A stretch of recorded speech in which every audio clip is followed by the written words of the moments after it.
Chapter 1. The Grass Sea. There is no rush here. Nothing in this story needs to be hurried, and nothing will be. Wherever you are, resting, drifting, half listening in the dark, you are welcome to let these words move past you like weather. You do not need to hold on to every name or every turning. The story will carry you. So settle in, breathe slowly, and let the Mongols begin. Before there was an empire, before there was a Khan, before the name Mongol had been gathered into one people, there was the grass. It is difficult, at first, to imagine how much grass. The great steppe of Inner Asia runs for thousands of miles, a sea of grassland that begins near the forests of Manchuria in the east and rolls westward, almost unbroken, toward the plains of Hungary.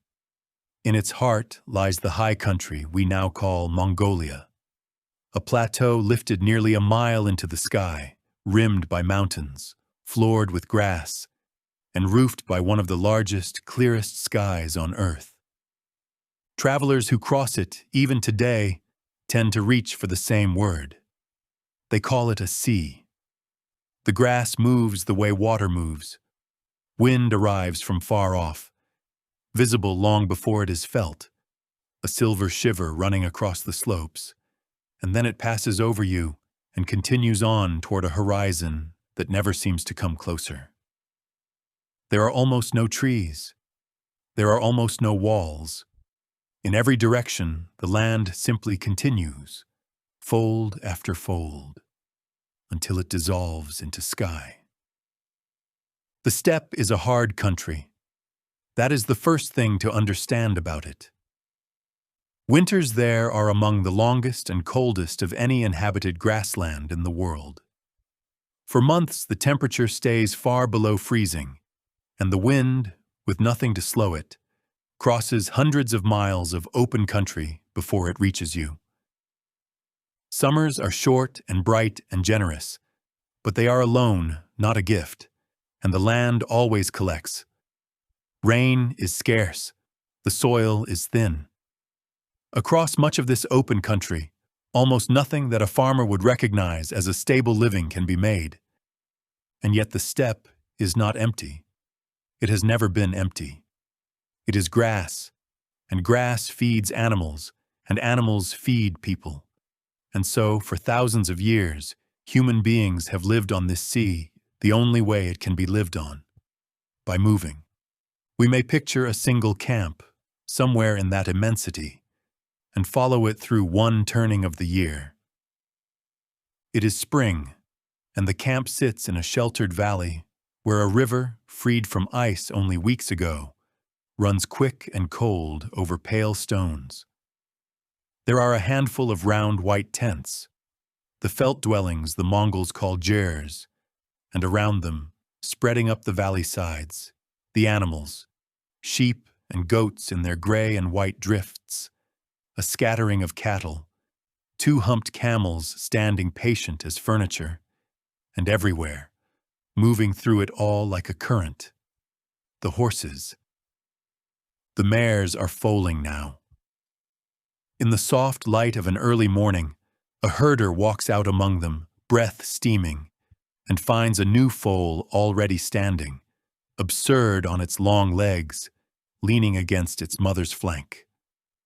Spring on the steppe is the season of milk. The ewe's lamb, the mares come into milk, and after the long white months of winter, the world turns briefly liquid and generous. By early summer, the camp has moved.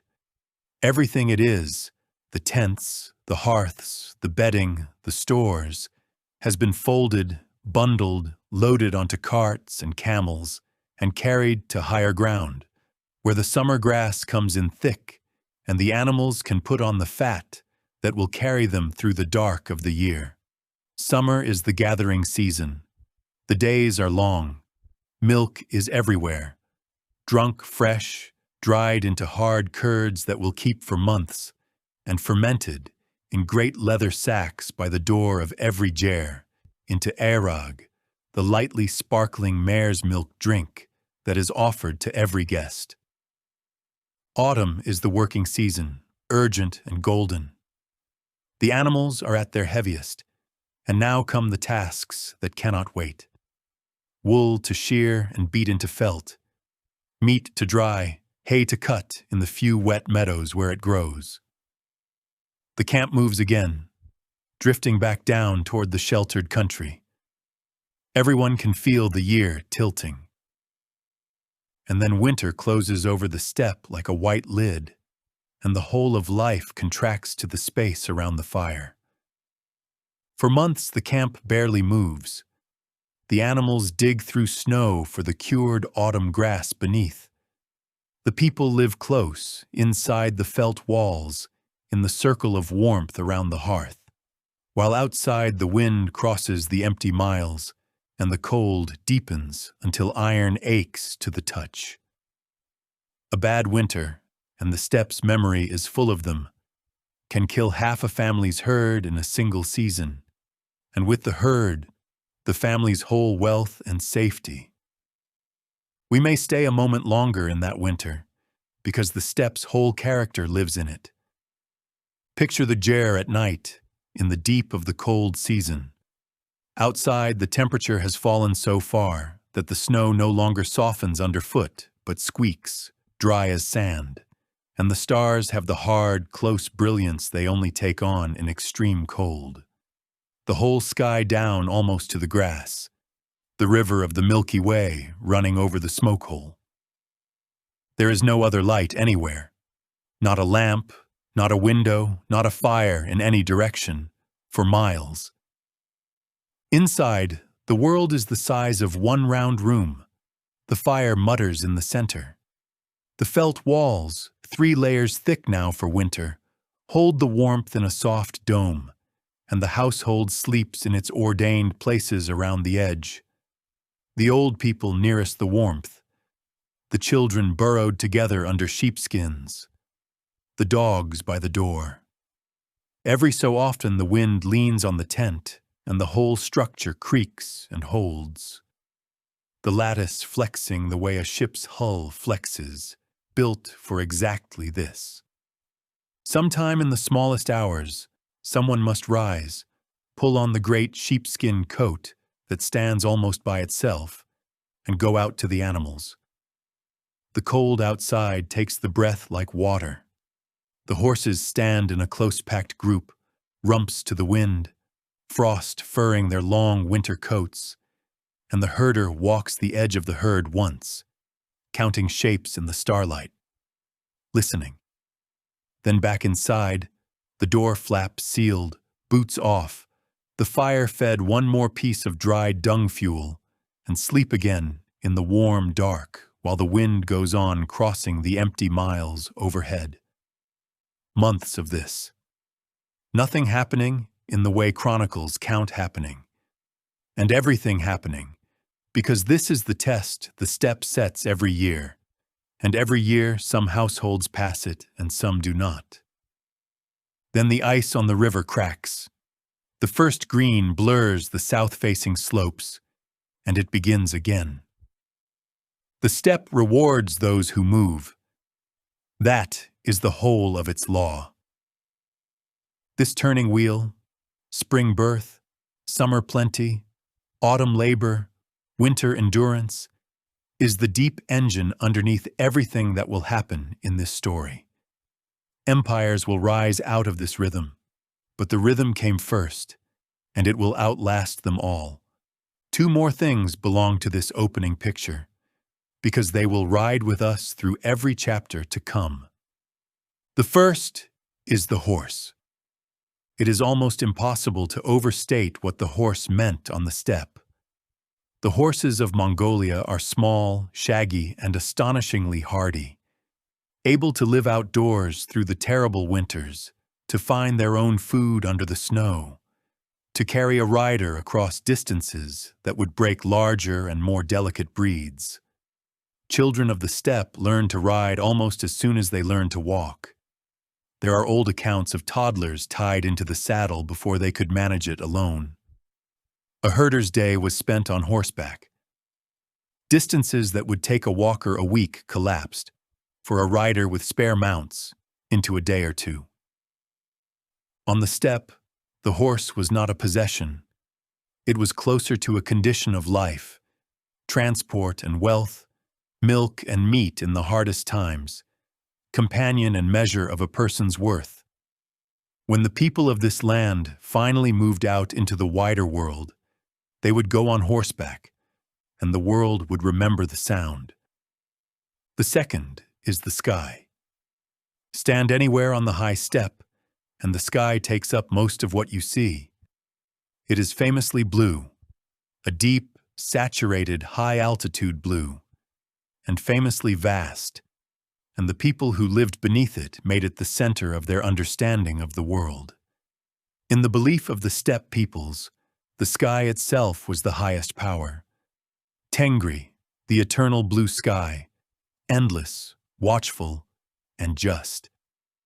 In that belief, Tengri granted fortune and withdrew it. Good luck in the hunt, strength in one's sons, victory, long life, all of it, the steppe peoples believed, flowed down from the eternal sky, and a person or a family that rose in the world was understood to rise because heaven willed it. Alongside the sky stood the earth and its spirits, the mountains, the rivers, the springs, each with its own presence to be respected, and moving between the worlds were the shamans, men and women believed able to speak with spirits, read the future in the cracked shoulder blades of sheep, and call down blessing or warning.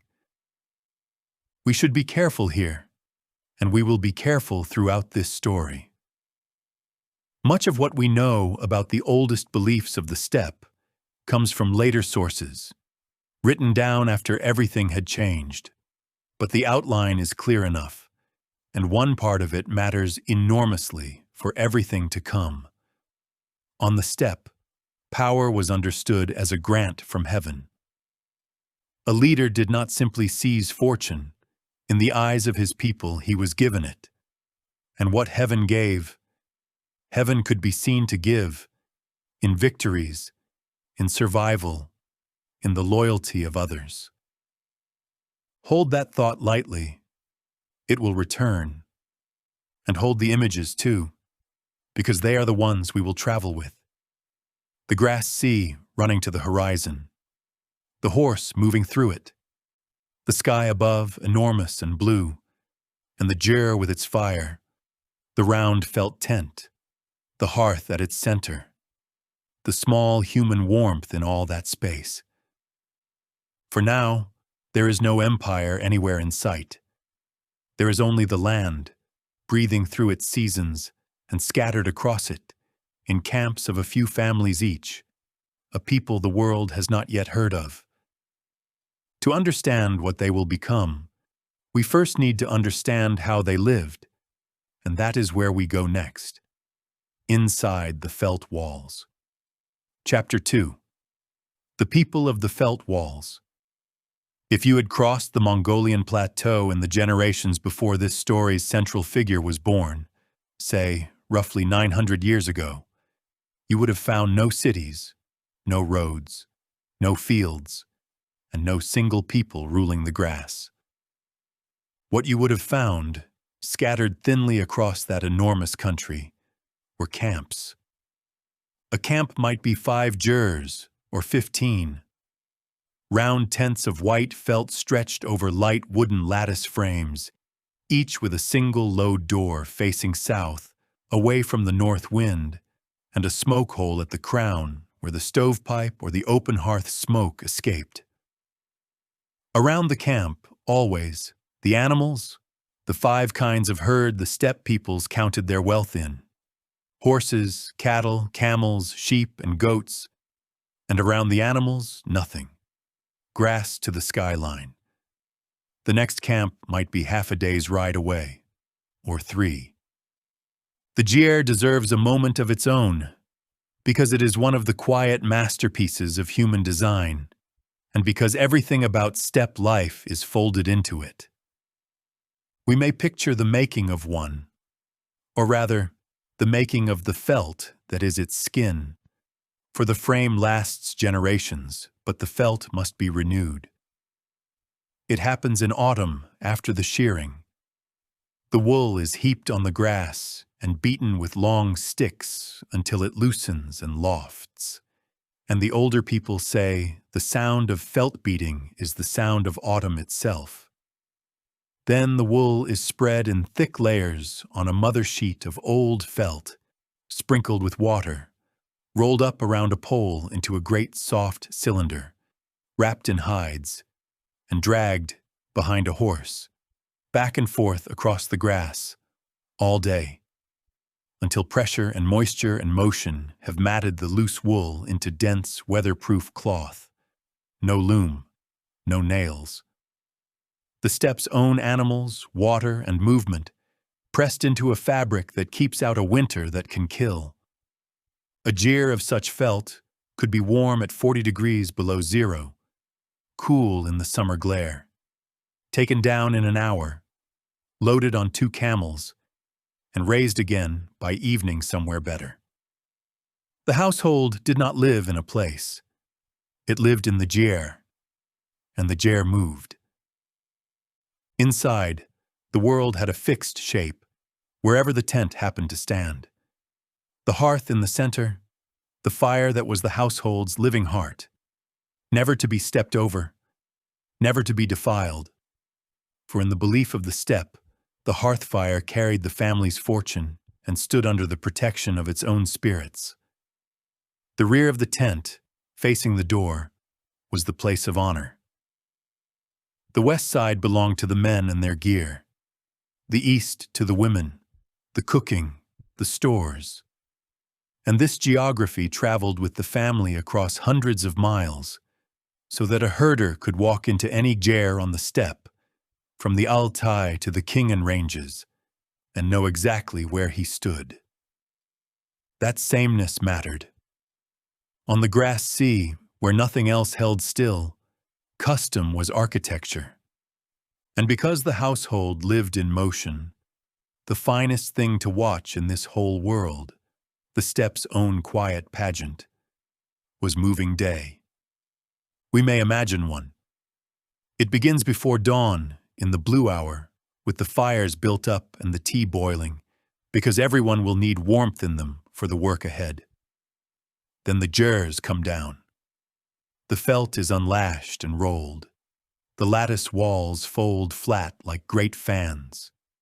The roof poles are bundled.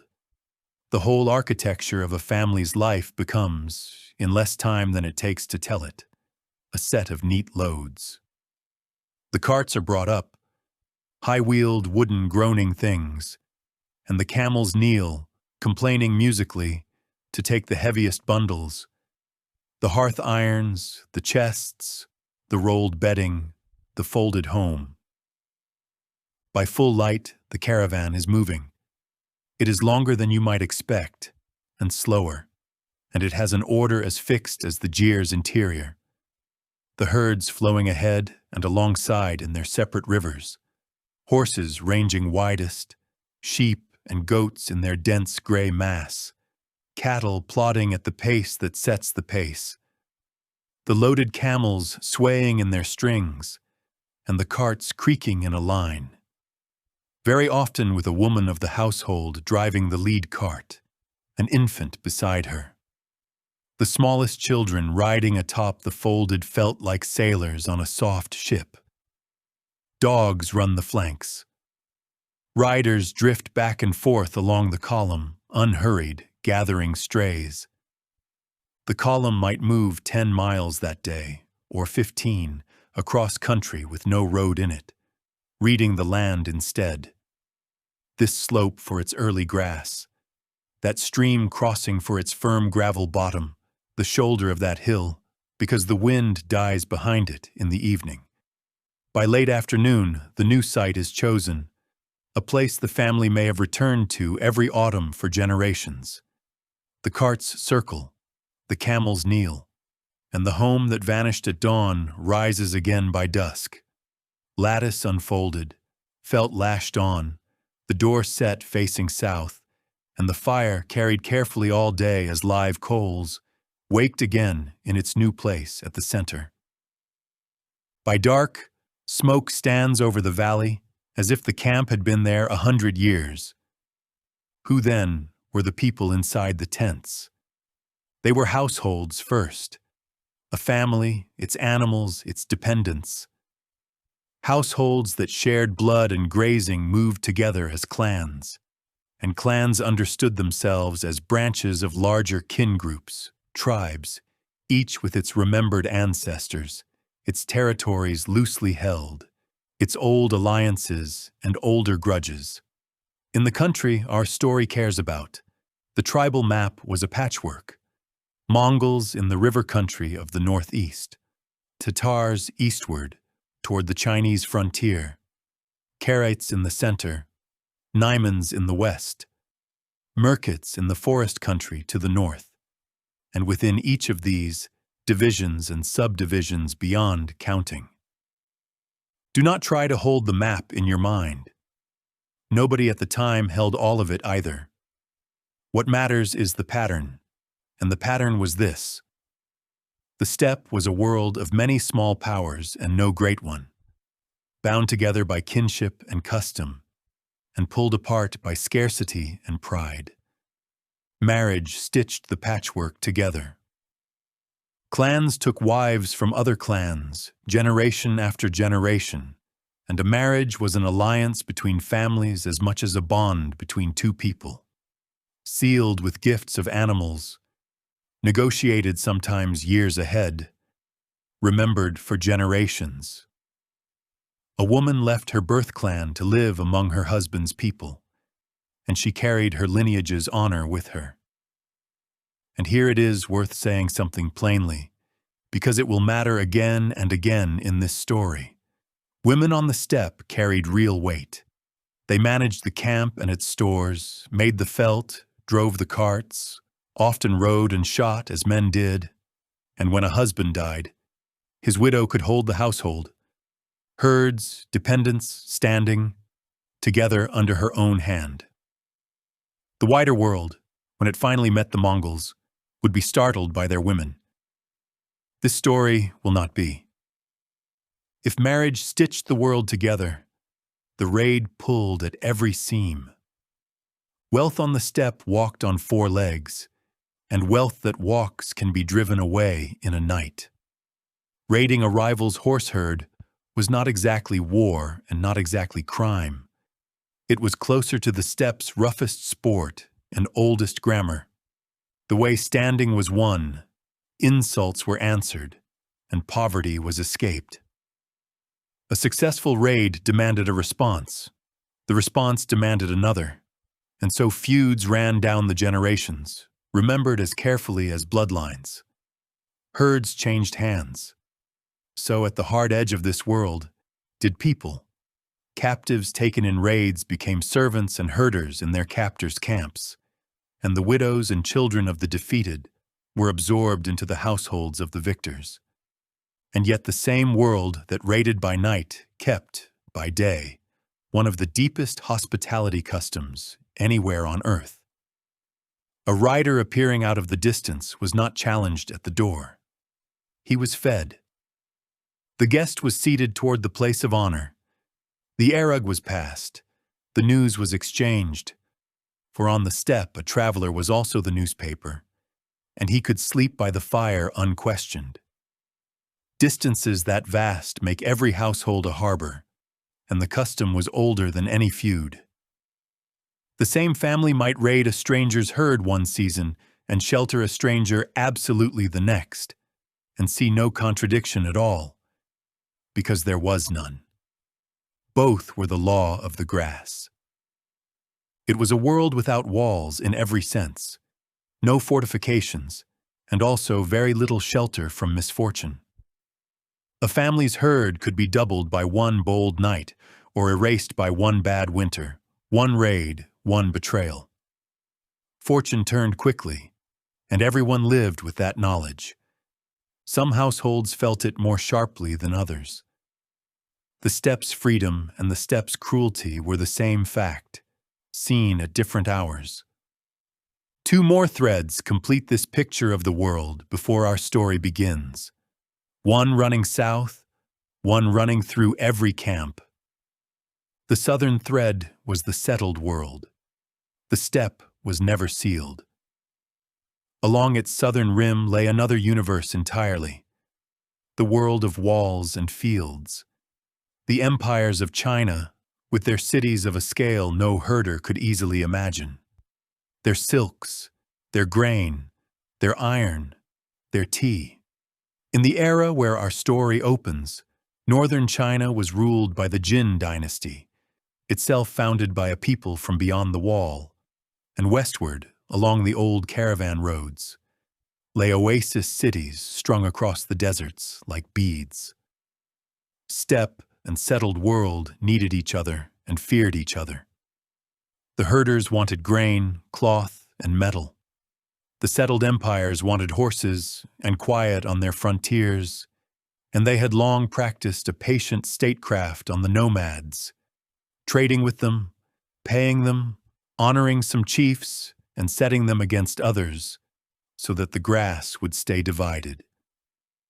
For as long as anyone could remember, it had worked. The steppe had produced great confederations before. The settled world kept nervous chronicles of them, but they had always broken apart again, feud by feud, and the world of walls had endured. The last thread is memory itself. The steppe wrote almost nothing down. Its libraries were people, genealogies recited, songs carried, wrongs and debts and oaths remembered with a precision that written cultures reserve for contracts. In a world without documents, a person's word, a family's story, and a leader's reputation were the only durable things. And the steppe peoples kept them the way farmers keep seed. Hold this whole world in your mind now, lightly, the way you would hold a landscape seen from a ridge, the white tents scattered on the grass, the herds moving with the seasons, the clans jealous and proud, bound by marriage and divided by feud, the shamans reading the shoulder blades of sheep beneath the eternal sky, the great walled world to the south, watching the grass and keeping it divided, and everywhere the horses and the wind. It is a world of many small fires and no great one. Into this world, in the river country of the northeast, in the hills where the Onon runs, one of the places tradition holds sacred in this story, a boy is about to be born to a minor noble family of the Mongol tribe. His people will name him Temüjin. His beginnings will be harder than almost anyone's. For a time his family will fall out of the world of camps and herds altogether, down to the very floor of steppe life, where survival itself is the day's whole work. The story of how that abandoned boy became the ruler of the entire grass sea, and then of very much more, begins, as so many steppe stories do, with a death, a widow, and a fire kept burning against the cold. That is where we go next. Chapter 3. A Boy on the Onon. Before we follow a single family down into hardship, a word about how we know anything at all. Almost everything we can say about the childhood of the man who would unite the steppe comes to us from one extraordinary source, a chronicle known as The Secret History of the Mongols, composed within living memory of his death, by his own people, in their own language.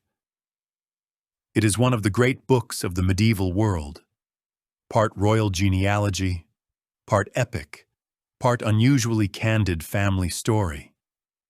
And it is unlike the records most conquerors leave, because it does not flatter. It shows its hero cold, hungry, afraid, and at fault. Historians treat it carefully, as they treat all such books. It was written to shape memory as well as keep it, and where it can be checked against Persian and Chinese sources, it sometimes bends. We will lean on it because there is nothing better, and we will say so when we are standing on its word alone. With that lamp in hand, we go to the river country. The Onon rises in the mountains of the north, in the wooded, watered, half-forest country, where the steppe begins to break into hills, and it winds northeast through some of the loveliest land in all the Grass Sea. Tradition places the birth of our story's central figure here, on the Onon, roughly 8.5 centuries ago, into a noble but modest family of the Mongol tribe. His father, Yesugei, was a chief of middling weight, a man with followers but no throne, respected but not obeyed beyond his own camps. His mother, Hoelun, had come into the family the hard way the steppe sometimes worked, seized by Yesugei from the escort of the man she had just married, a wound between peoples that would echo later in her son's life.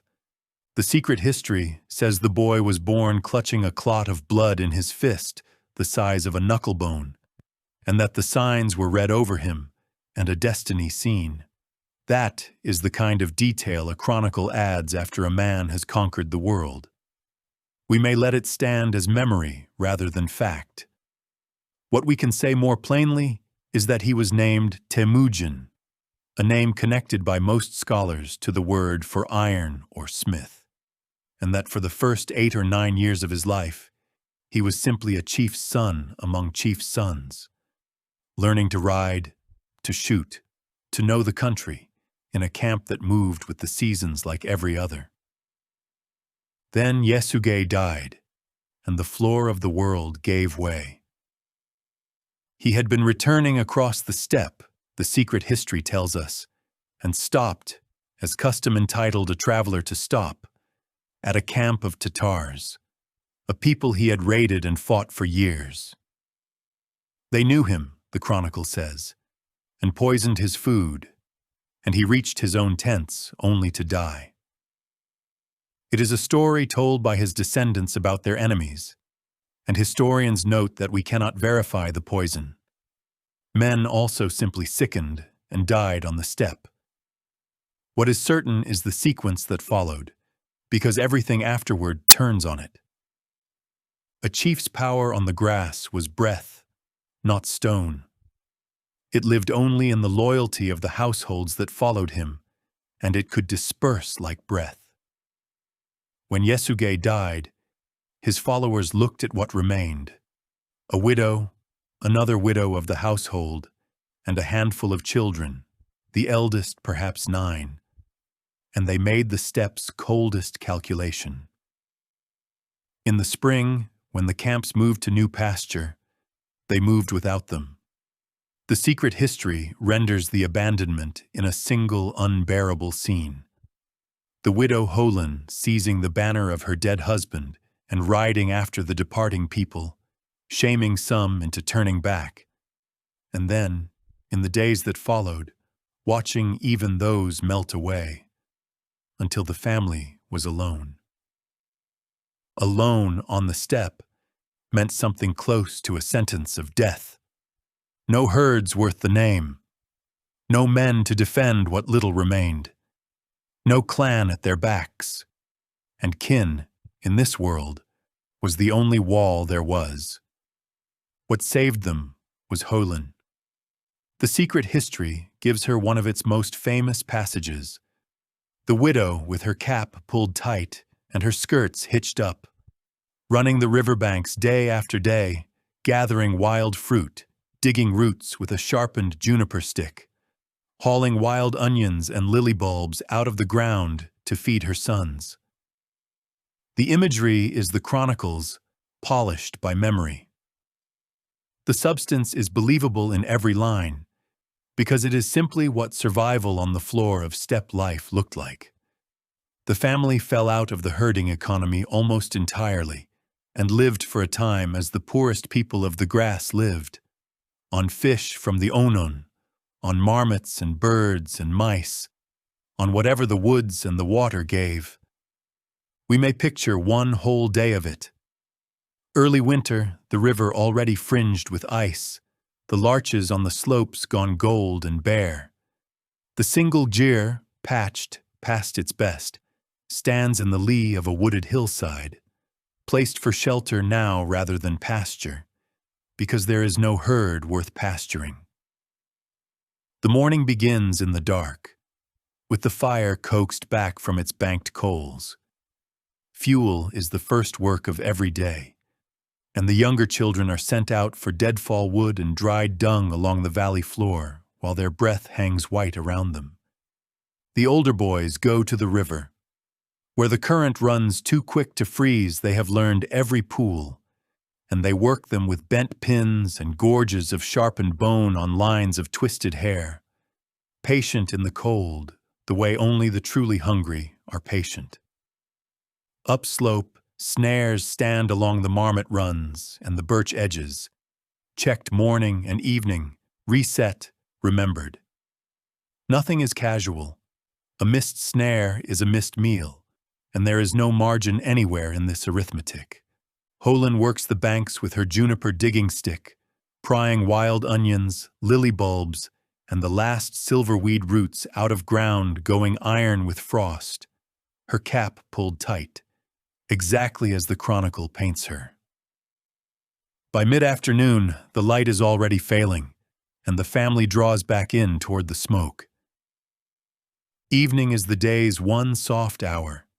The boys come in at dusk with the take, a few fish stiffening in the cold, a marmot, a bird, the roots in a bag.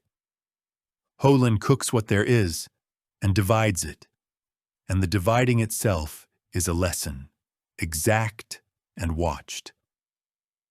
And the secret history would have us know that she fed her children on wild roots and on discipline in equal measure, that around that fire she recited to them over and over who they were, whose sons they were, what had been taken from them, and what they owed each other. The family's whole archive, kept the steppes way in a voice by a fire. The fire is small. The dark outside is the size of the world, but the fire does not go out. That is the hearth this whole story rises from. And it is why, when the Mongols themselves told their origin story, they began it not with a conquest, but with a mother. The years by the Onon hardened into a childhood, and the childhood produced its first grave act. The secret history reports, with a frankness that still startles, that the young Temüjin and one of his brothers killed their own half-brother in a quarrel over food and standing, an arrow apiece, and that Holin's fury afterward scorches the page. She called her sons wolves and destroyers, and asked them what they were, with no companions but their shadows. The chronicle did not need to keep that story. It kept it anyway. However exact its details, it preserves something true about the boy at the bottom of the world. The will in him had an edge, early, and those nearest him felt it first. Hardship was not finished with the family. As Temüjin grew toward manhood and toward being visibly his father's heir and therefore a future problem, the clan that had abandoned them decided a fatherless boy was safer in hand than at large. Riders came. He fled. He was hunted through the woods, the chronicle says, for days, and taken and carried back to their camps in a kangue, the heavy wooden collar that locks the neck and wrists. The secret history turns even this into the first proof of what he would become. A festival night. The guards drunk. The prisoner swinging the wooden collar itself as a weapon and running for the river. Lying in the cold current with only his face above water while the search passed. And then a poor family of the camp, at mortal risk, hiding him in a cartload of wool, striking off the collar, feeding him, and setting him free with a horse. Legend has surely tightened the scene. But notice what the story is about, because the steppe noticed.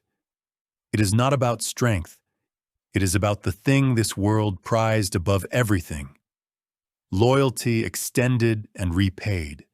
A stranger's family gambling their lives on a boy, and the boy, decades later, remembering them with honors. Every early story the Mongols kept about Temüjin turns on that same hinge. Who stood by whom? Who fed whom? Who remembered? By his mid-teens, then, the ledger of his life stood like this. A name from a dead father, a mother who had kept the family alive by will alone, brothers bound to him, one grave accepted, by the shared floor of hardship, a small circle of sworn friends, the memory of every abandonment and every kindness, kept with steppe precision, and almost nothing else. No herds to speak of, no followers, no standing. Nothing on the surface of the grass marked him out at all. But the steppe's arithmetic had one more term. Years before his death, Yasuge had done a father's duty and betrothed the boy to a girl from a people to the east. A match made when the children were 9 and 10, the chronicle says. Her name was Bertha. The dying man's last instructions had left the boy with her family. The catastrophe had swept all that away. Now, grown, with nothing to offer but his name and his word, Temüjin rode east to see whether a promise made to a chief's son would be honored to a beggar. It would be. And with that ride, a young man crossing the grass to claim a bride, and without yet knowing it, to begin an ascent with no summit in sight. The story of survival ends, and the story of power begins. Chapter 4. Bonds of the Steppe. Everything Temüjin built, he built out of bonds. Before there were armies, before there was law, before there was an empire from sea to sea, there were a handful of relationships formed in obscurity by a young man who owned almost nothing. And it is worth slowing down over them, because they are the actual foundation stones of everything this series will describe. The first bond was marriage. Berta's father, to his lasting honor in Mongol memory, kept the old betrothal, took in the son of his dead friend as if the years of ruin had not happened, and sent his daughter west with a wedding gift of a coat of black sable, the most precious thing the young couple possessed. Berta herself now enters this story, and listeners should mark her well. She will be at the center of its politics, its crises, and its future for half a century. The marriages of the steppe were alliances, and this one, made between children by two fathers over a shared meal, proved one of the most consequential in the history of the grass. The second bond was patronage, and it was made with that coat of sable. Temüjin, too weak to stand alone, did the intelligent thing a small power on the steppe had always done. He found a great one. Togrul, Khan of the Karaites, ruled the strong central country of the plateau, and had once sworn brotherhood with Yasuge. To him the young man rode, and laid the black sable coat before him, and asked, in effect, to be treated as a son for his father's sake.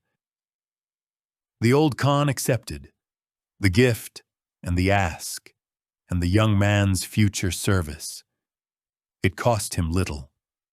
He could not have known he was arming the person who would one day inherit everything he had. The third bond was the oldest, and in the end, the most tragic. Anda, sworn brotherhood. As boys on the Onon, the secret history says, Temüjin had twice exchanged oaths and gifts with a companion of his own age, a boy of a related clan named Jamuka. Knucklebone dice traded on the river ice, arrows exchanged in spring. Anda was not friendship as settled peoples used the word. It was a maid kinship, sealed by gift and vow, in some ways holding deeper than blood. One life in two bodies, the song said.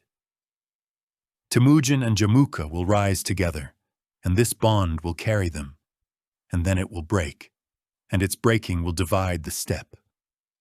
The bonds were tested almost at once, and by an old wound. The merchants of the northern forests had waited a generation to answer Yesugei's taking of Hoilan, and they answered it in kind. A dawn raid on Temüjin's small camp. Too many riders to fight. The family scattered on the horses at hand, and there were not enough horses. Berta, the new wife, was left behind and carried away north. The secret history does not soften this, and neither will we. The future ruler of the world began married life by losing his wife to a raid he could not prevent, and the memory of it never left the family. But notice, as the steppe noticed, what happened next, because this is the moment the young man's peculiar gift first becomes visible. Alone, he could do nothing. Bonded, he could do everything.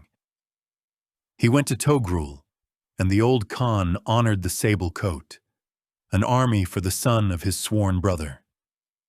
He sent word to Jamuka, and the Anda came with an army of his own, and the combined force fell on the merchant camps by night and scattered them, and Berta was recovered.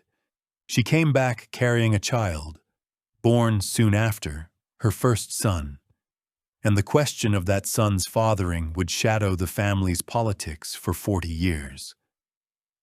The secret history faces the matter with its usual startling honesty and lets Temüjin's answer stand in its actions. Berta's standing as first wife never wavered, and the boy was raised as a son. Some wounds the household simply carried. This story will meet that child again. For a time after the rescue, the two sworn brothers camped as one people. A year and a half, the chronicle says, herds mingled, tents in one great circle. We may imagine the best of that time, and one night of it in particular, because the sources themselves linger there. The night the Anda vow was renewed. Picture the camp at the edge of dark, fires in a long constellation down the valley, the smell of roasting meat and arag on the cold air. Before the assembled households, the two young men face each other and speak the old formulas, that sworn brothers are one life, that they do not abandon each other, that each is the other's shelter. Then the gifts and gifts on the steppe are speech. Jamuka binds a golden belt on Temüjin and sets him on a famous horse. Temüjin binds a golden belt on Jamuka and mounts him likewise. Belts and horses taken as spoils from their common enemy, so that even the gifts say we won this together. A belt, in the grammar of the grass, carries a man's honor at his waist. To give one is to trust your standing to another's keeping.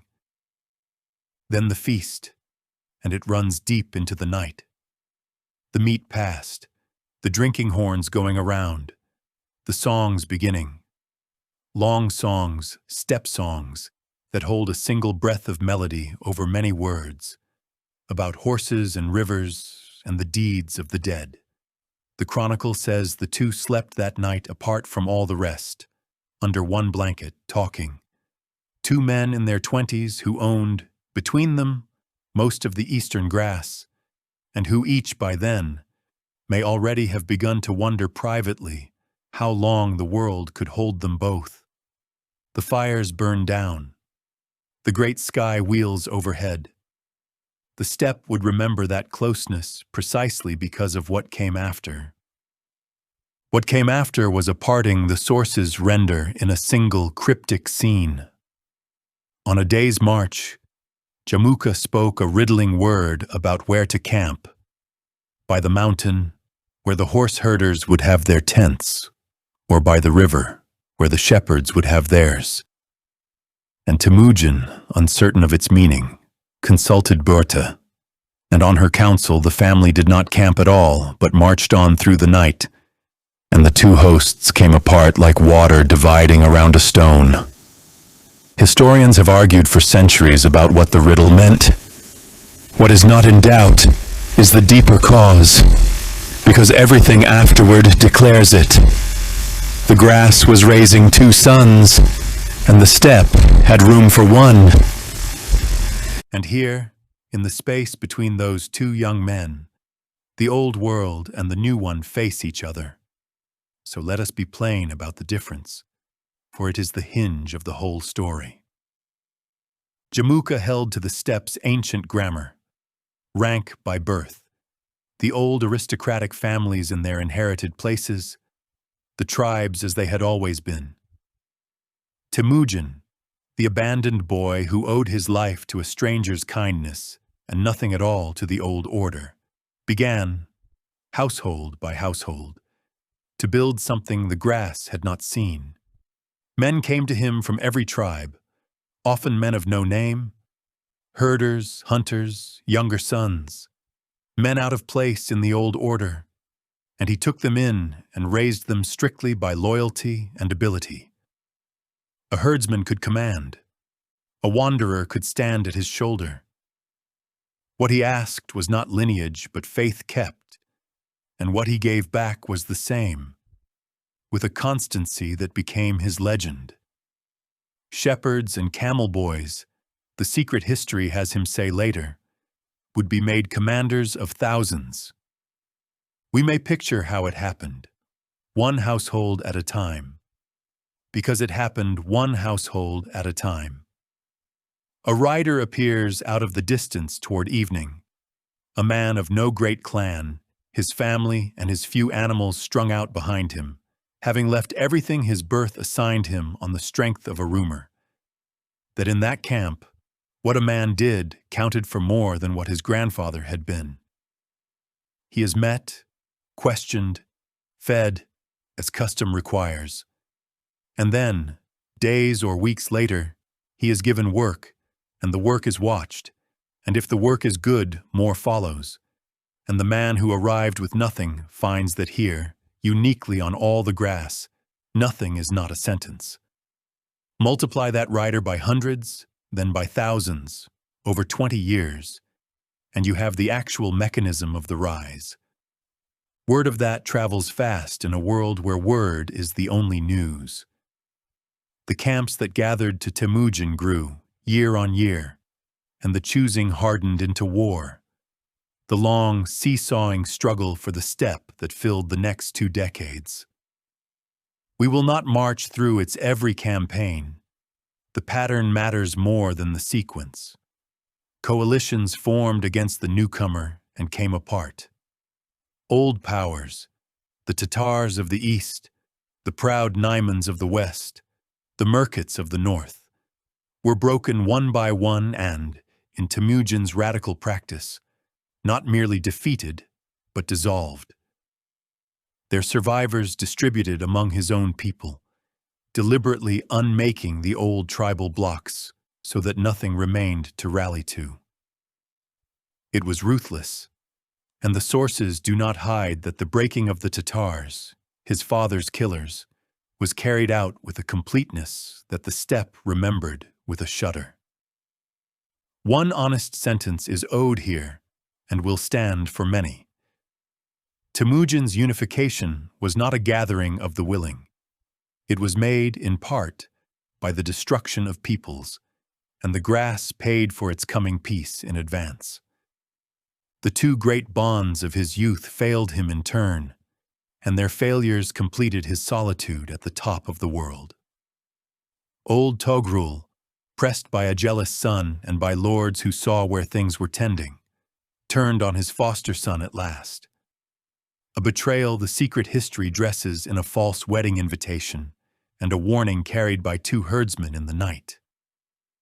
Temüjin survived it by a hair's width, fell back to the margins of the world with a remnant, swore loyalty anew with the few who had stayed, a vow by a muddy lake that Mongol memory kept ever after, and returned to break the Karaite power entirely.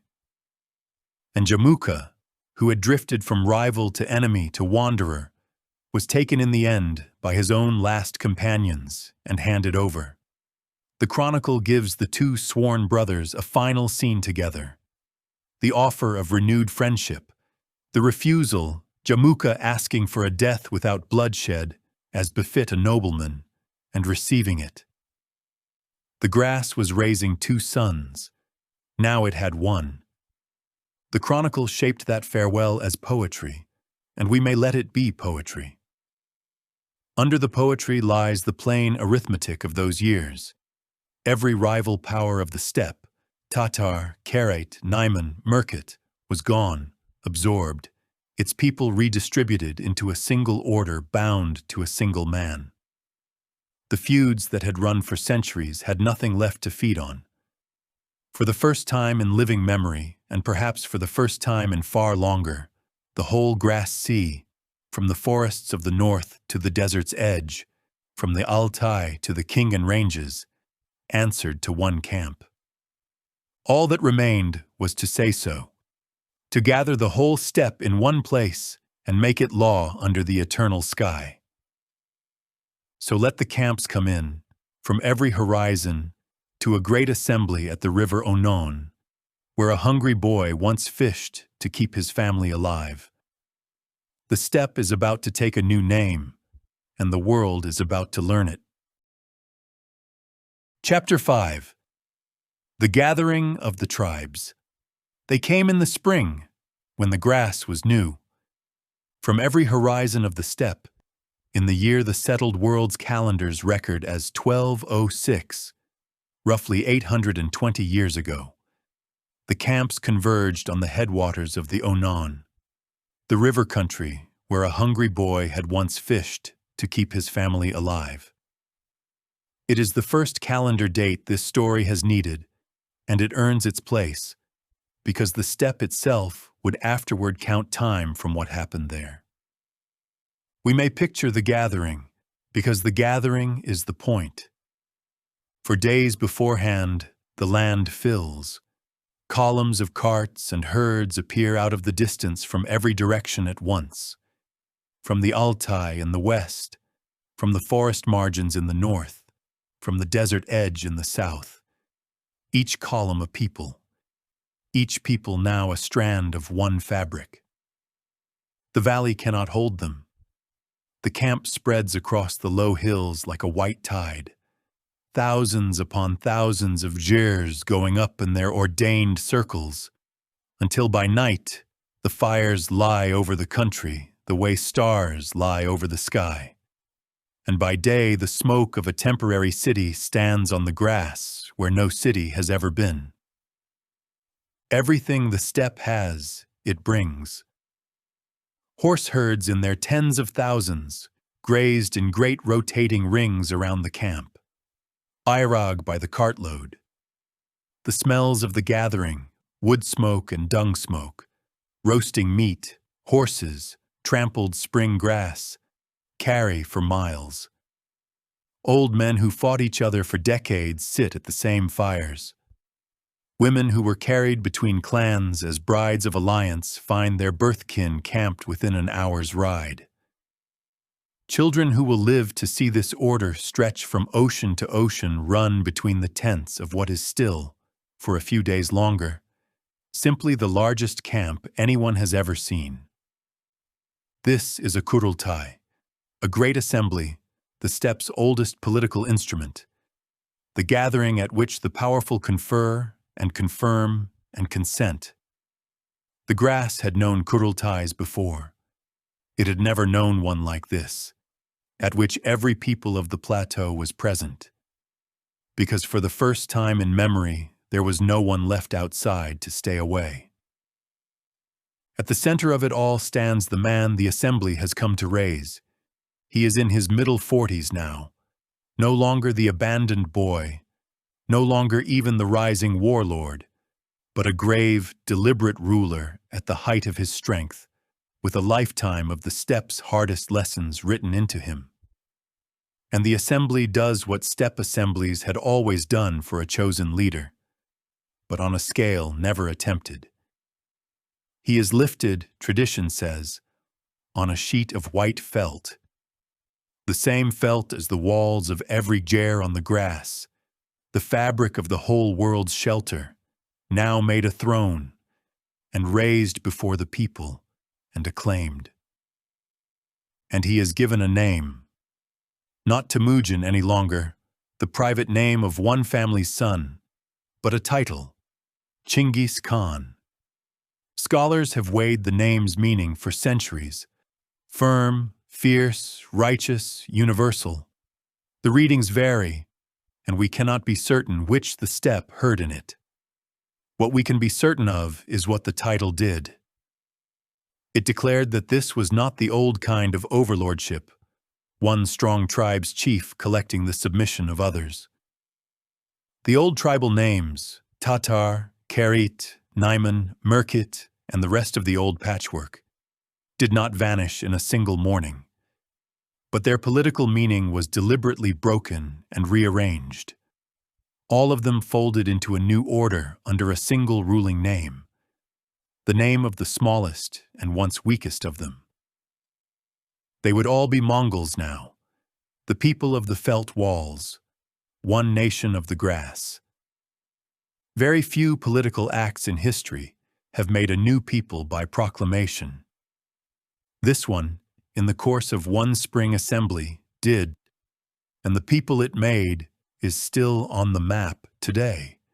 Something else was raised on that plain besides a man, and to see it, we need the sky. In the belief of the steppe, as we heard at the beginning of this journey, all fortune flowed down from Tengri, the eternal blue sky, and a rise like this one, from a widow's fire to mastery of the whole grass, could have only one reading. The assembly did not understand itself to be electing a ruler in the way settled peoples elected or crowned. In Mongol belief, it was recognizing what heaven had already decided, that the eternal sky had given the earth, or at least all of it that mattered, to this man and his family. A great shaman stood at the center of that recognition. The sources remember him proclaiming heaven's grant aloud, and the Khan's banner, the white standard of 9 yak tails, was understood to house the family's guardian fortune itself. We should stand carefully here, because this belief is the engine of the next 50 years of world history, and it must be handled as belief. The Mongols believed that heaven had granted their Khan the world.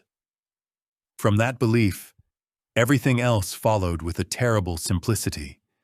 Submission to the Khan was submission to heaven's evident order, and resistance was not merely enmity, but a kind of rebellion against the sky.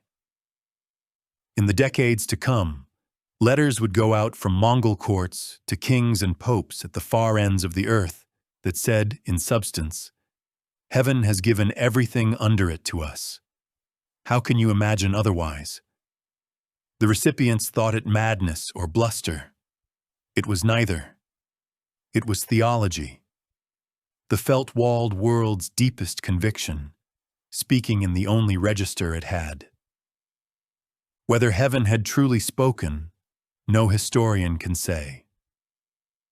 What the historian can say is that the belief itself became a fact, one of the most consequential facts of the age, because tens of thousands of people acted on it without reservation for 3 generations.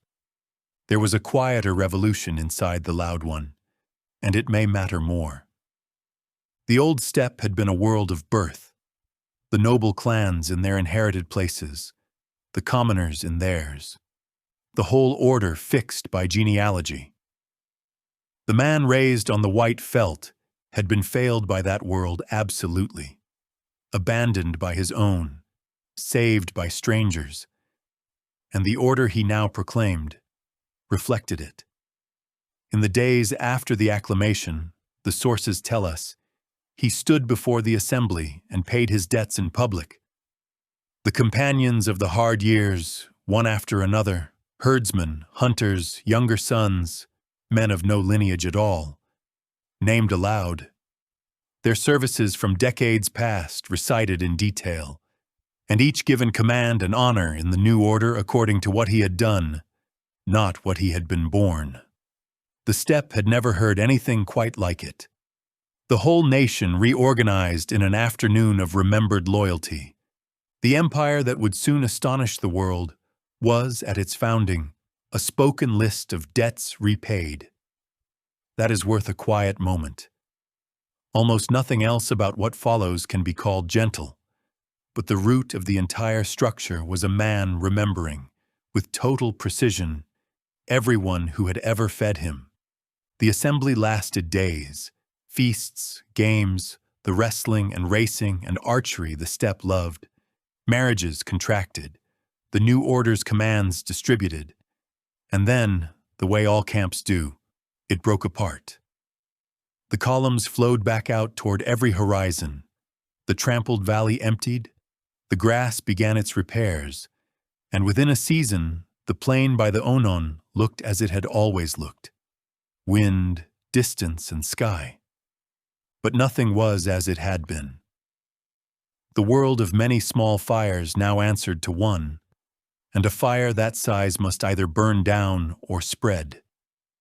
Remember this plain. We will stand on it again, at the very end of our journey, and ask what became of what was raised here. For now, the more pressing question is a practical one. And it is the question the new Khan himself spent the next years answering. It is one thing to be acclaimed master of the grass on a spring morning with the Arag flowing. It is another to hold a nation of herders, proud, mobile, armed, and stitched together out of yesterday's blood enemies. Through the ordinary seasons, year after year, without it dissolving back into the feuding patchwork it had always been before. Every steppe confederation in memory had faced that question. Every one had failed it.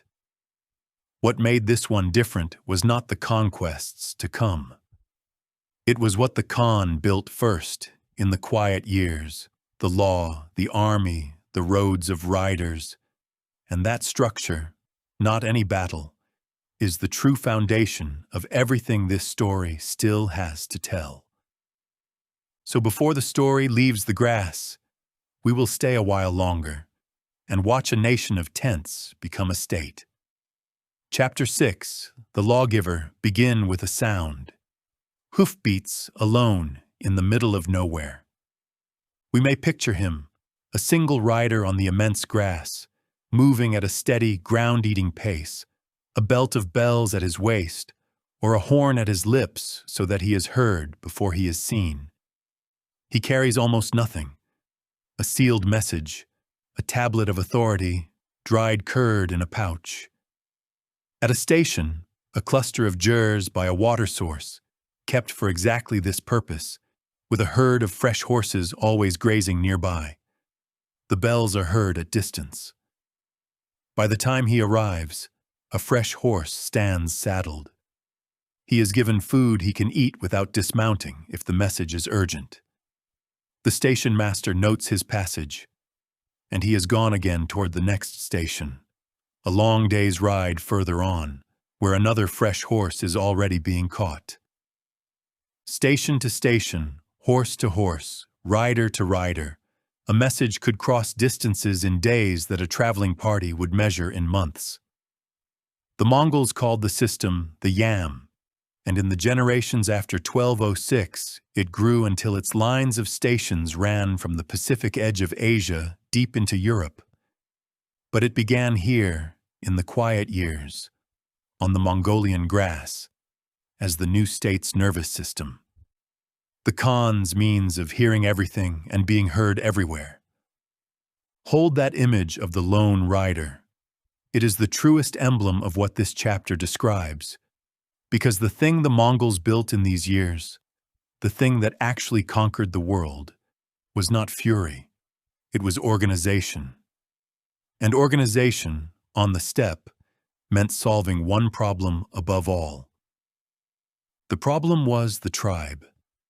Every steppe confederation before this one had been a stack of tribes, each contingent riding under its own chiefs, beside its own kinsmen, bound to the center only by the loose loyalty of its leaders.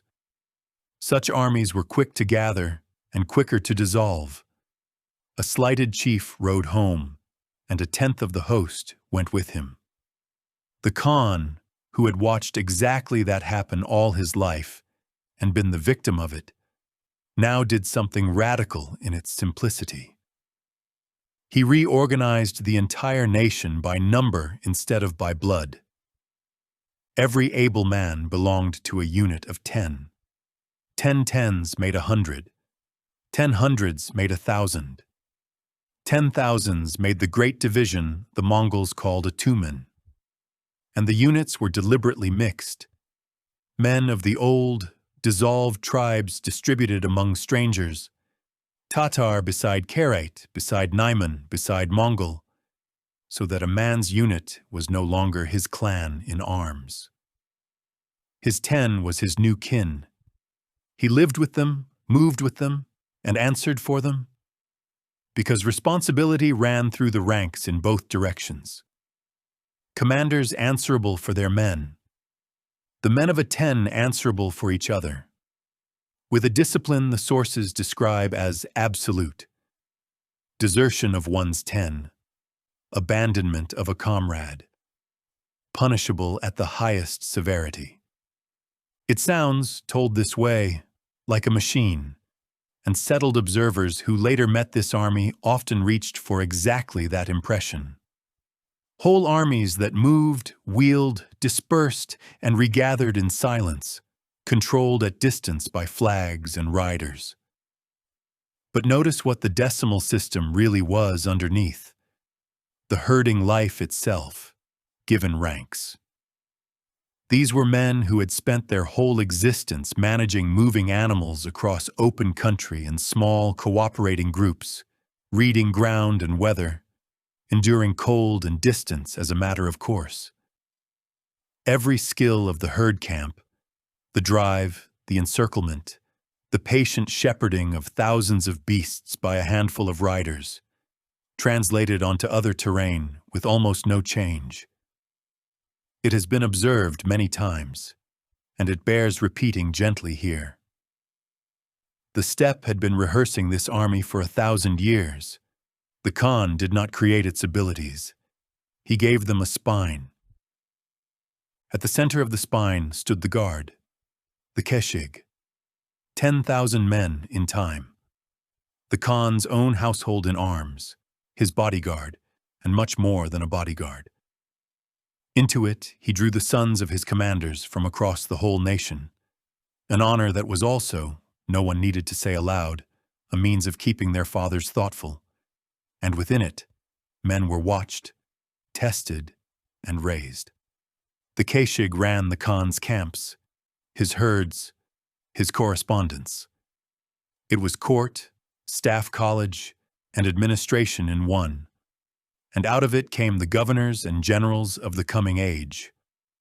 A nation of tenths, it turned out, did not need palaces to build institutions. It built them out of people, and moved them about on horseback. The law came next, and here this story must slow down and be honest, because the law is where legend and record tangle most. Later ages spoke, and still speak, of the great Yasa of Chinggis Khan, a comprehensive written code, supposedly proclaimed at the Great Assembly and kept on scrolls in the treasuries of his descendants, governing everything from military discipline to marriage to the sanctity of envoys.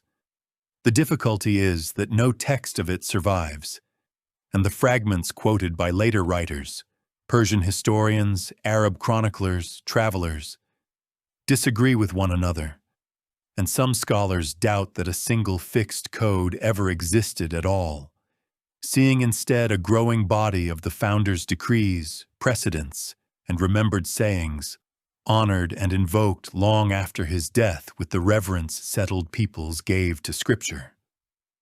The evidence suggests something real at the core. The Mongols themselves plainly believed they lived under their founder's law, appointed judges to apply it, and kept records. But its exact shape is one of the things this story must leave, honestly, in the mist. What we can see clearly is what the law was for, and a few of the things it protected wherever our fragments agree. It protected the structure itself, obedience, the inviolability of the units, the duties of the ranks. It protected the practical foundations of steppe life. There were rules, the sources say, about water, which no one might foul, and about the seasons of hunting. It protected the yam and its riders, and, a point that will matter enormously later in our journey, it protected envoys. To the Mongols, an ambassador traveled under heaven's own safe conduct, and the murder of envoys was not an insult, but a sacrilege. The one crime the record shows them treating, again and again, as beyond all forgiveness. Remember that. It is loaded now, and it will fire in the next chapter. One more foundation was laid in these years, and it may be the least expected of them: writing. The Mongols had no script of their own for running a state. The whole vast machinery we have described, the units, the decrees, the census of who belonged to which thousand, the messages flying along the yam, was being run at first, out of trained memories. The Khan, who could not read and never learned, understood the limitation with his usual clarity. Among the captives of his early wars was a scholar of the Uyghurs, a Turkic people of the Oasis country, old in literacy, a keeper of seals named Tatatunga, and from him, tradition says, the Khan took both the idea and the instrument. The Uyghur script was fitted to the Mongol tongue. The sons of the elite were set to learn it, and the nation of herders acquired, within a generation, chancelleries, decrees sealed and copied, judgments recorded, the census kept in books. The script devised in those years had a long life ahead of it. Forms of it remained in use into living memory, and it can still be seen today. Set the pieces side by side now, and look at what had quietly assembled itself on the grass in the space of a dozen years. A single people, where there had been a feuding patchwork. An army organized by number, in which every man had a place and every place had a man. A guard that was also a school for rulers. A law believed to come from heaven's chosen, protecting water, order, roads, and envoys. A script and records and men who could keep them. And the riders of the yam, binding it all together at the speed of a horse. No single piece was unprecedented. The steppe and its neighbors had seen versions of most of them before.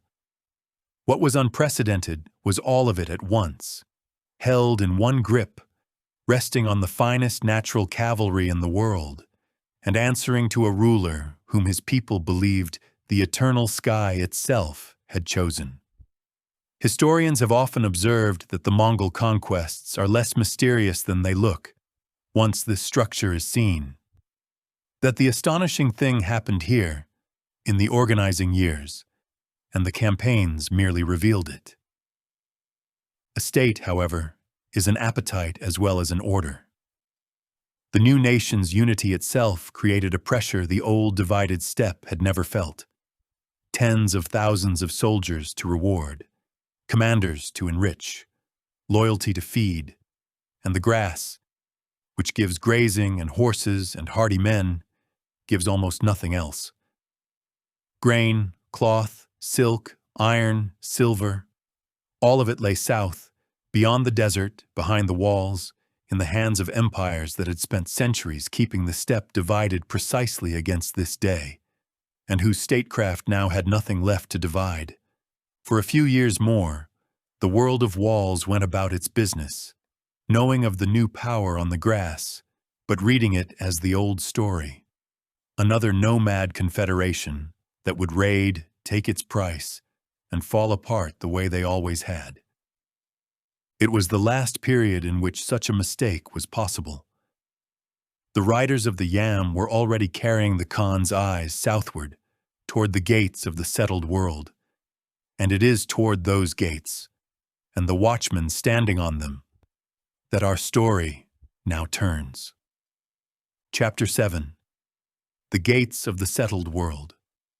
We may picture him at first light, a watchman on a wall in the Loess country of northern China, where the hills stand in dusty golden terraces and the winter wheat is just showing green.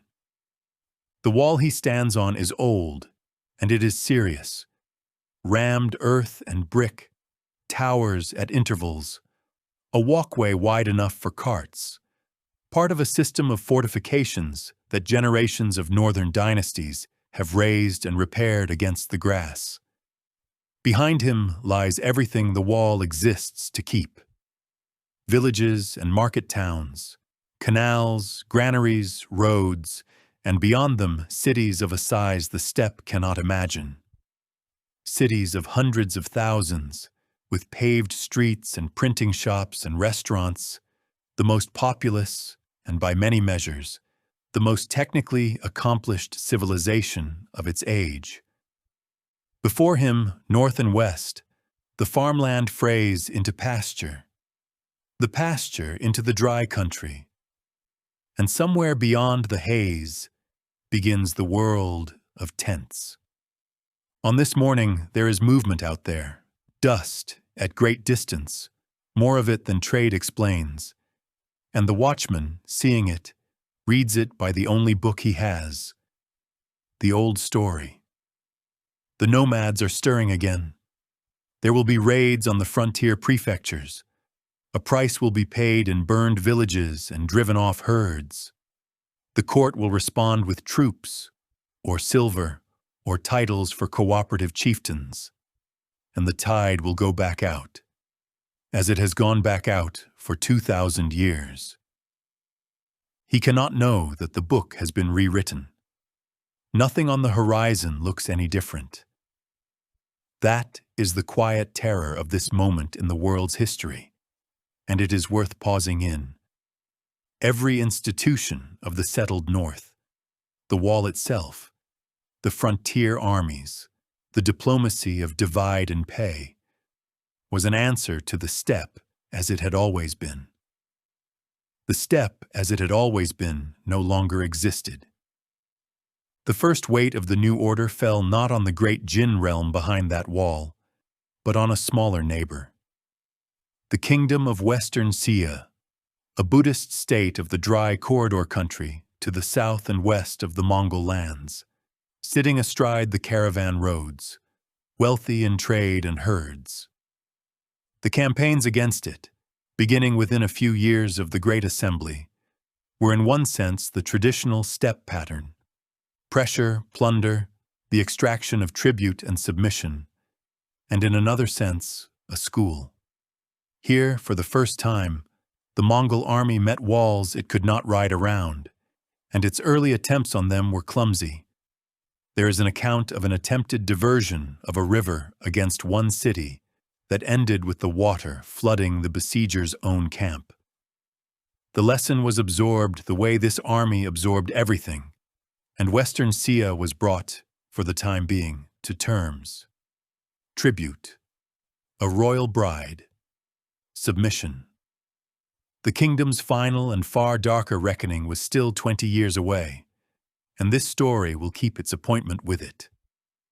Then, roughly 8 centuries ago, the Khan turned on the Jin, and here the storyteller must make the choice this whole series is built on. So let it be made in the open. The war that followed ran, with pauses, for more than 2 decades, outliving the Khan himself.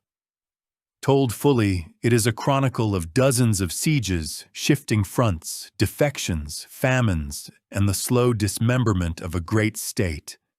And told fully, it is exactly the catalogue of grinding violence that this series has promised not to march you through by night. So we will do here what we will do again on other frontiers. Hold to the shape and the meaning. State the cost honestly and once, and declined to dwell inside it. The shape was this. The Mongols could win the open country almost at will. The great field armies the Jin sent north were broken in the passes and on the plains in the war's first years, with losses the chroniclers describe in appalled terms. The cities were another matter, and the answer to them became the signature of Mongol warfare for the rest of the century. The conquered were made instruments. Chinese and other engineers taken into Mongol service built the catapults and siege trains. Captured artisans served the army that had captured them, and levies of subject people did the labor of siegecraft. The army of tents, within a decade, commanded the full siege's toolkit of the civilization it was fighting. Meanwhile, the Jin court, pressed, withdrew from its great northern capital, near the site of modern Beijing, south behind the Yellow River, yielding the North Country to a war that swept back and forth across it season after season. Now the honest paragraph, ode in full. For the ordinary people of northern China, the majority of them ethnic Chinese peasants ruled by the Jin, these decades were a catastrophe among the heaviest their long history records. The sources speak of cities taken and emptied, of the northern capital burning for weeks after its fall, of famine and flight and fields gone out of cultivation across whole provinces, and the census figures of the region, before and after, fall so steeply that historians, while cautioning that registration collapses along with everything else in such times, so the numbers overstate death alone, agree that the loss and displacement of life ran into many millions. Some districts felt it far more terribly than others. Some cities that submitted early were spared and taxed, but no honest accounting can make these years gentle, and this story will not try. The empire whose roads and courts will fill the second half of our journey was built, here first, on ruin of this order. Let that be said plainly once and carried with us. It is fair to ask, listeners have always asked, how the men of the felt walls understood what they were doing, and the answer the sources give is consistent and strange to settled ears. In Mongol belief, as we have seen, heaven had granted the world to the Khan. A summons to submit was therefore a statement of fact, and those who yielded were received, this is well documented, into the empire's order and protection, while those who resisted had, in Mongol eyes, defied the evident will of the sky, and what followed was upon them. It is not our verdict. It is theirs, and we report it as belief, because without it, the pattern of the next 50 years, the letters, the ultimatums, the sparing of the submissive, and the destruction of the defiant, reads as senseless, and it was never senseless. It was a theology, applied with total consistency, by people to whom it was as obvious as weather. One more thing was happening in these Chinese campaigns, quieter than the sieges and more important than most of them. The Mongols were discovering administration. In the wake of the armies came questions the steppe had never had to ask. What does one do with 1 million farmers? And into Mongol service came the men who could answer them. Khitan and Chinese scholars and officials of the defeated order, some of whom would rise to great influence at the Khan's court, arguing, in substance, that a conquered country yields more as a taxed garden than as an emptied pasture. The argument was heard. Slowly, unevenly, with relapses, the empire of tents began learning to govern, and that education, begun amid the wreckage of the Jin North, is the bridge on which this entire story will cross, from part 1 to part 2. By the late 1210s, then, the position was this.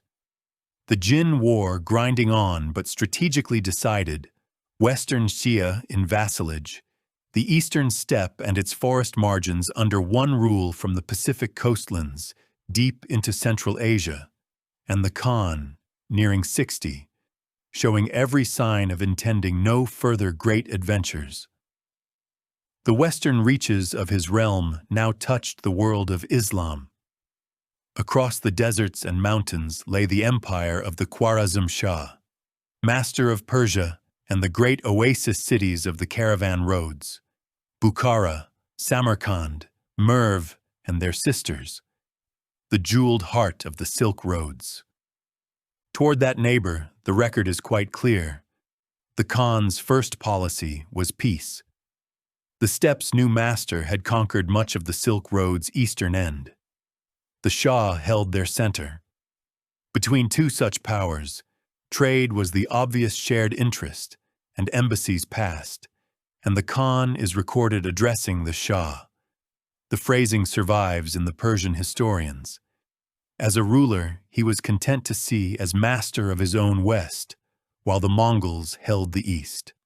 A great caravan was assembled under Mongol protection, hundreds of merchants, a treasury of goods, and sent toward the Shah's frontier city on the Sir Darya as the seal on the new relationship. Remember what this story planted, one chapter ago, about envoys, that to the Mongols an ambassador traveled under heaven's safe conduct, and that the record shows one crime, above all others, that they never forgave. The caravan reached the frontier city. Its governor, on what motive, greed, or suspicion, or the Shah's secret sanction, the sources dispute to this day, seized it and put the merchants to death. What the Khan did next, and what it cost the world, is the last passage of his life, and the road it opens runs west into the next chapter, and does not really stop until it reaches the gates of Europe. Chapter 8. The Road West and the Last Ride. Even after the massacre of the caravan, the record shows, the Khan tried once more. An embassy went to the Shah himself, a Muslim envoy and two companions, carrying a demand that the offending governor be surrendered and the matter closed. The Shah killed the envoy and sent his companions back mutilated. There are moments when a storyteller must simply stand aside and let the weight of a fact be felt.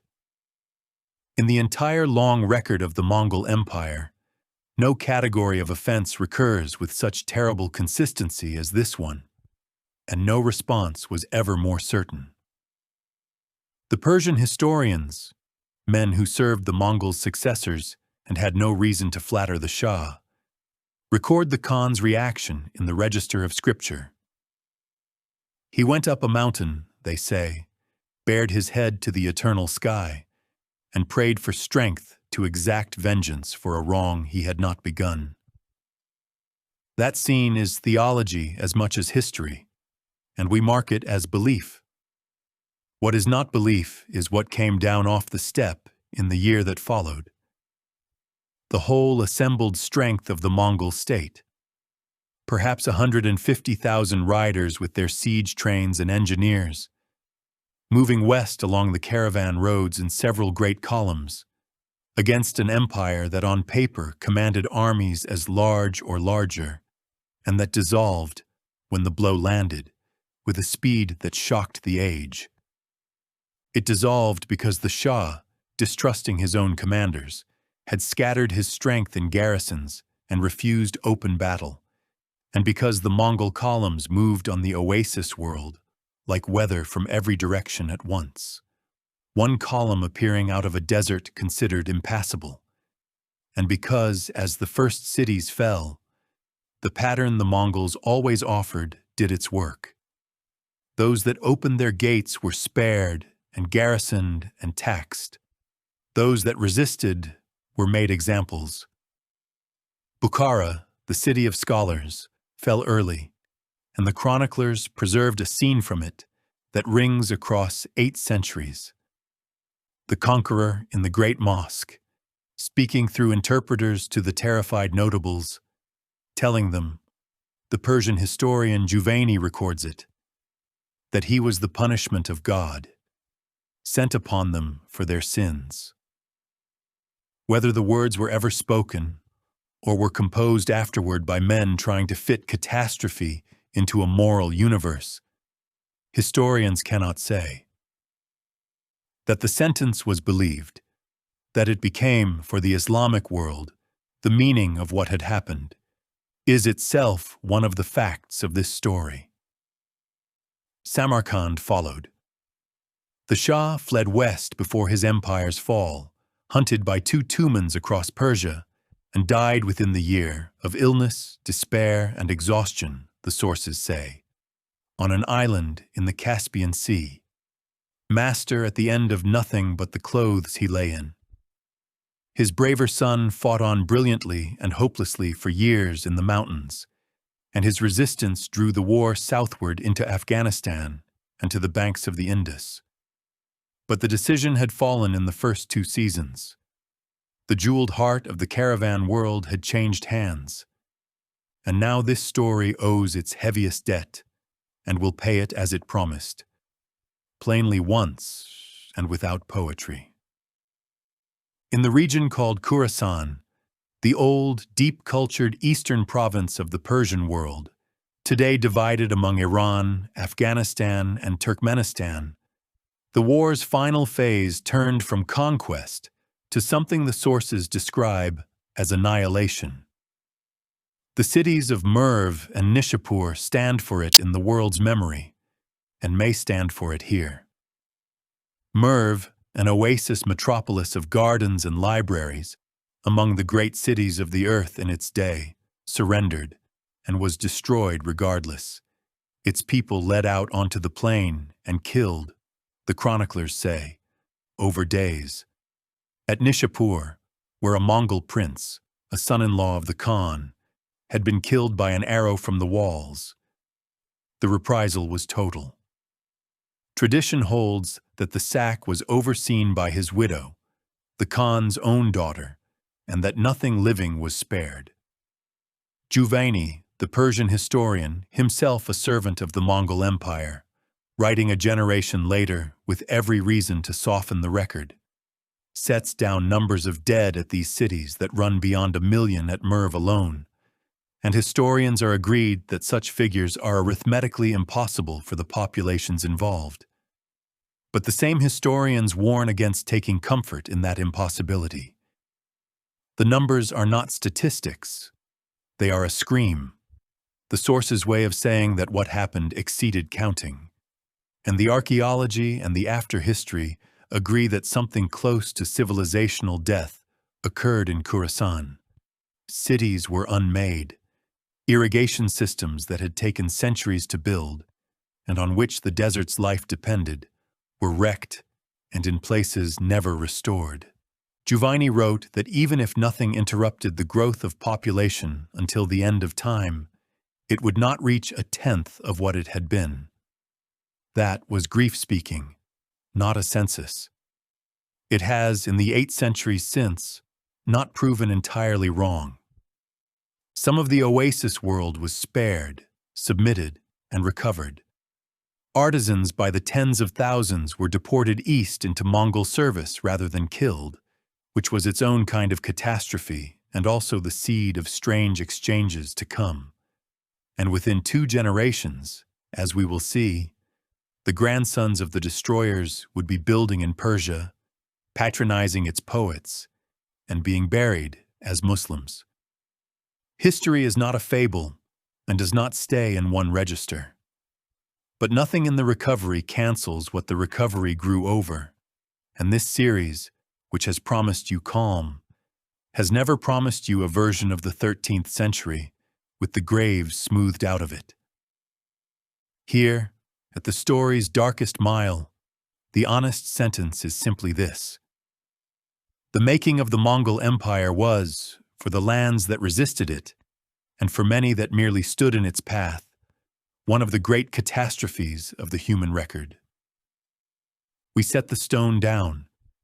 We do not pretend it is not heavy, and we walk on. The Khan came home slowly, eastward along the roads his armies had opened, an old man now, pausing, the sources record it, to summon a famous Taoist sage across the whole breadth of Asia to ask him in effect whether there was a medicine for mortality. The sage told him truthfully that there were means of guarding life, but none of making it endless, and the Khan, the account says, took the honesty well, kept the old man by him a while, and granted his followers privileges that outlasted the dynasty. It is one of the few scenes in the record where we may watch this man being merely human, past 60, scarred by falls from horses, master of more of the earth than anyone before him, asking a foreign holy man the question every mortal asks. The answer came for him on a last campaign against Western Sia, the first of his conquests, which had defied him once too often, in the late summer of 1227, roughly 800 years ago. The second calendar date this story has needed, and the heaviest. The circumstances of his death the sources give variously. The lingering effects of a fall in the winter hunting, illness in the summer heat.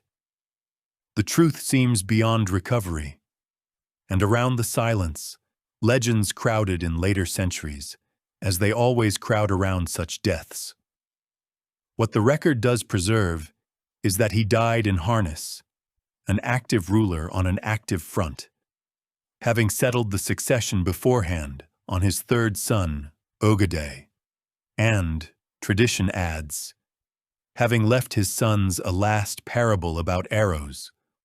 One arrow breaks easily, a bundle bound together does not.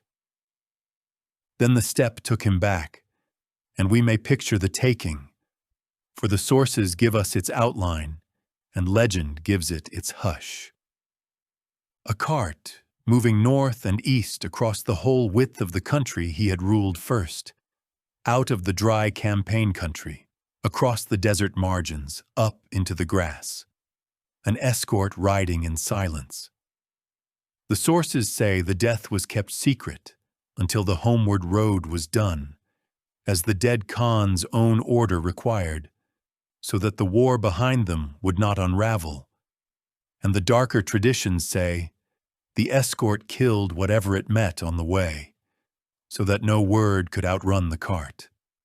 A detail historians treat with caution, told as it is by writers far from the events.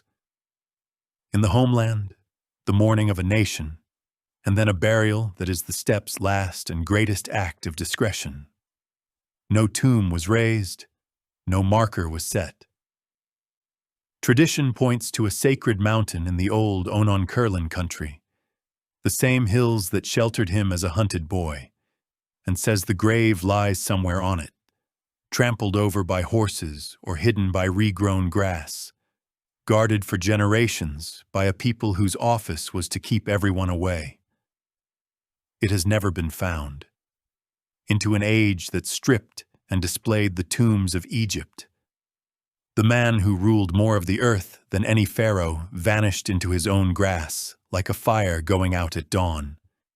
And there is no better emblem of the world this story began in, and no quieter place for the founder to leave it. Weigh him briefly before we go on, because the scales themselves are part of the story. In the lands his armies broke, his name became and long remained a byword for wrath, the punishment of God, exactly as the Bukhara sermon had it. On the steppe that raised him, he became and remains the father of the nation, the lawgiver, the orphan who bound the arrows into one bundle. Both memories are true to what their keepers experienced, and this series will not adjudicate between them so much as carry them forward side by side, because the empire itself now carries them, westward and eastward at once, into every land it touches. And the empire, this is the extraordinary thing, did not even pause. The bundle held, the law held, the units held, the yam held, The plans in motion stayed in motion.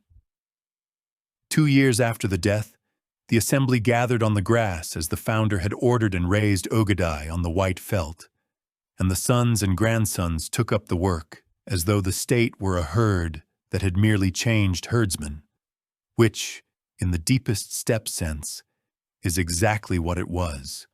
Every previous empire of the grass had been one great man's shadow, and had gone down with its man.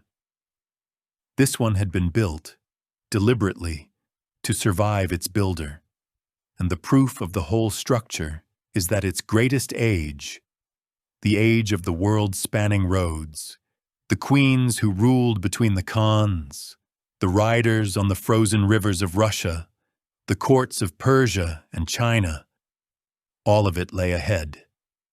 That age is part 2 of our journey, and it begins where the founder never set foot, in a capital city, rising improbably out of the open grass, where the empire without its maker is about to teach itself to govern the world.